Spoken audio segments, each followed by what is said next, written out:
ഈ റെഡി ആയിട്ട് ഇറങ്ങുന്നത് കാന്താര കാണാൻ വേണ്ടിയിട്ടാണ്. ഗെറ്റ് റെഡി വിത്ത് മീയുടെ വീഡിയോ ഞാൻ ഇട്ടിട്ടുണ്ട്, കാണാത്തവരുണ്ടെങ്കിൽ ഞാൻ താഴെ ടാഗ് ചെയ്തേക്കാം. ഞങ്ങൾ പോയിരുന്നത് ഈ കഴിഞ്ഞ സൺഡേ വൈകുന്നേരം 5 മണിക്കുള്ള ഷോയിൽ ഏരീസ് പ്ലസിലാണ് പോയിട്ടുണ്ടായിരുന്നത്. തിയേറ്ററിന്റെ മുമ്പിലുള്ള തിരക്കാണ് നിങ്ങൾ ഇപ്പൊ കണ്ടുകൊണ്ടിരിക്കുന്നത്. പടം കണ്ട് ഇറങ്ങിയവർ വണ്ടി എടുത്ത് മാറ്റുമ്പോൾ അടുത്ത് കൊണ്ട് വെക്കാനുള്ള ഒരു വെപ്രാളമാണ് നിങ്ങൾ അവിടെ കണ്ടത്. ബൈക്കിൽ വന്നാലുള്ള പ്രശ്നം ഇത് ചുമന്നുകൊണ്ട് നടക്കണം, അതൊരു ഇടങ്ങേറ് തന്നെയാണല്ലേ. ഞങ്ങളൊരു 6 പേര് ടീമായിട്ടാണ് പോയിട്ടുണ്ടായിരുന്നത്. അതിൽ 2 പേര് സ്ഥലത്ത് എത്തിയിട്ടുണ്ട്, ഇനി 2 പേര് വരാനുണ്ട്. അതിനിടയ്ക്ക് വാഷ്റൂമിൽ നിന്നൊരു മിറർ സെൽഫി. വേണ്ട, മിറർ അത്ര പോരാ, അവിടുന്ന് ഏതായാലും മൂഡ് പോയി, ഇനി നമുക്ക് എന്തായാലും പടം കാണാം. അപ്പോഴും ഇത് സമ്മതിക്കൂല. അങ്ങനെ ദേണ്ടേ പക്കാ സമയത്തിന് ബാക്കി 2 പേരും കൂടെ എത്തിയിട്ടുണ്ട്.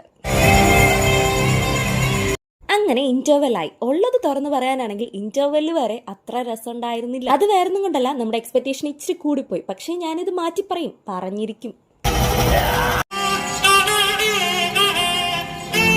മോനെ, സെക്കൻഡ് ഹാഫ് ഒരു രക്ഷയില്ല. നമ്മൾ എന്ത് എക്സ്പെക്ട് ചെയ്തു വന്നു അതിന്റെ ഡബിൾ ആണ് നമുക്ക് കിട്ടുന്നത്. രാത്രിയിൽ ഒരു പടം കഴിഞ്ഞാൽ ഫുഡ് അടി മസ്റ്റ് ആണ്. സോ എല്ലാരും കൂടെ നേരെ പോയത് കഴിക്കാനാണ്. ഞങ്ങൾ ഓൾറെഡി റിലീസിന് മുന്നേ തന്നെ പടം ബുക്ക് ചെയ്തിട്ടുണ്ടായിരുന്നു. എല്ലാവരുടെയും കൺവീനിയന്റ് അനുസരിച്ച് സൺഡേ ആണ് ബുക്ക് ചെയ്തിട്ടുണ്ടായിരുന്നത്. പടം കണ്ടിട്ട് വന്നിട്ട് 2-3 ദിവസം കഴിഞ്ഞെങ്കിലും ചൂടോടെ തന്നെ പറഞ്ഞേക്കാം, മസ്റ്റ് വാച്ച് തിയേറ്റർ മൂവി തന്നെയാണ്. ഓൾമോസ്റ്റ് എല്ലാവരും തന്നെ കണ്ടിട്ടുണ്ടാവും, എന്നാലും കാണാത്തവരോടാണ് ഞാൻ പറയുന്നത്, മിസ്സാക്കണ്ട. ഞങ്ങൾ വാങ്ങിച്ചിട്ടുണ്ടായിരുന്ന ഗോലി സോഡയില്ലേ, അതിലെ ഗോലി അതിവിദഗ്ധമായി ഇവൻ അടിച്ചു മാറ്റിട്ടുണ്ടായിരുന്നേ. അപ്പൊ പടം കാണാൻ പോയ വിശേഷം ഇത്രയേ ഉള്ളൂ. ഇനി അടുത്ത വീഡിയോയിൽ കാണാം.